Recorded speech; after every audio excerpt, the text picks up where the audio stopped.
Well, I think it's a demonstrable evidence that through society's demographics that being white has societal privileges that being black does not. But we can talk about how that manifests, because that's I'm also interested in what you just said now, is that you would stand next to anyone who has this.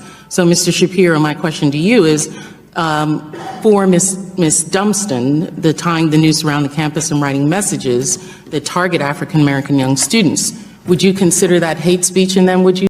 You're about to witness a rare moment where Ben Shapiro gracefully and skillfully dismantles Representative Stacy Plaskett's baseless arguments in Congress.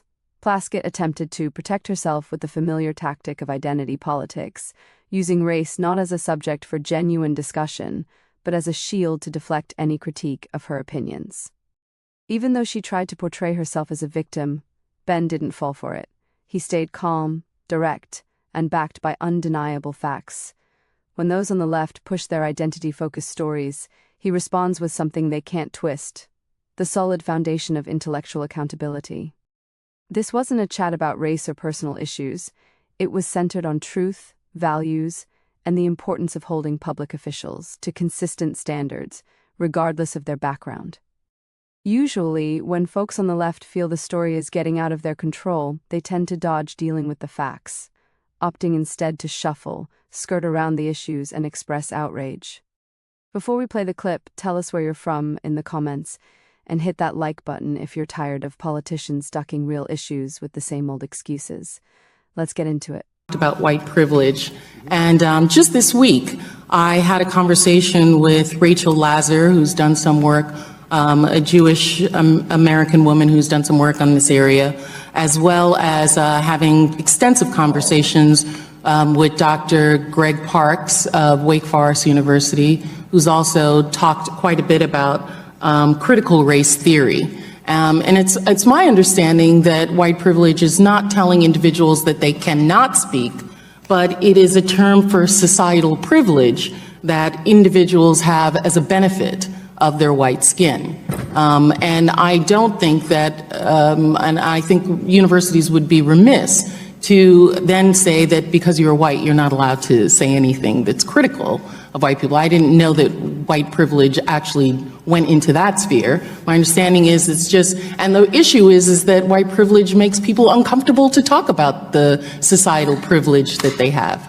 Well, to me, what I say on campuses all the time is, if you want to cite instances of racism that we can all find and fight together, that's something that I'm more than willing to stand next to you and fight, because that's obviously stuff that we should fight together. But when you just say that there is a white privilege out there in the ether, and that by dint of birth your skin color generates for you an advantage, what you're really saying to people is that your view is less valuable because you have not experienced what I've experienced. And that is an identity argument, that's a character argument, that's not a rational political argument that can actually be taken on in any way. It's more of a cudgel and a club than it is an attempt to open a discussion. Well, I think it's a demonstrable evidence that through society's demographics that being white has societal privileges that being black does not. But we can talk about how that manifests, because that's I'm also interested in what you just said now, is that you would stand next to anyone who has this.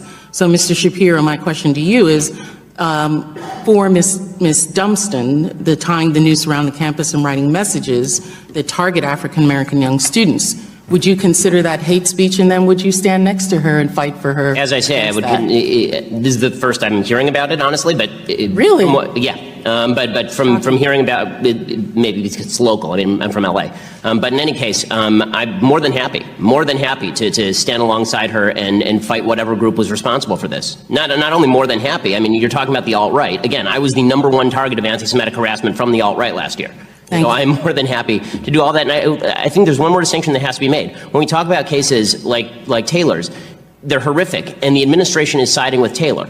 Okay, the administration is doing the right thing by Taylor, or trying to do the right thing by Taylor, as they should be. And I think that we need to make a distinction between cases where the administration is actively participating in the suppression of speech, and cases in which the administration is trying to do the right thing in order to punish people for application of crime. What you just saw wasn't just a fiery debate. It illustrates how some people use guilt, shame, and identity politics to silence different opinions. Ben Shapiro was doing more than just answering a question. He was standing up against a political tactic that's often found on American campuses, in the media, and even in our institutions. The tactic is simple: cast every disagreement as a privilege issue, paint those who disagree as morally dubious, and replace reasoned debate with emotional pressure. The truth is, America was built on the principle that ideas should be evaluated based on their quality, not by who brings them to the table. Ben emphasized this point. He wouldn't allow the conversation to be reduced to matters of race or societal labels, reminding everyone that genuine equality means seeing people as individuals, not as roles in a pre-established chain of grievances. This fight is more than just about one argument or politician. It's about whether we uphold the American idea of open dialogue or give in to a culture that demands silence from those who don't agree with its story. If that happens, we're not just sacrificing free speech, we're giving up the core of our country's freedom. So here's the takeaway. Reject their assumptions. Don't let them muzzle you with feelings of guilt. Stay true to your values. Advocate for honesty. And keep in mind that the real power of this nation is in the courage of its people to express their ideas, regardless of who tries to hush them.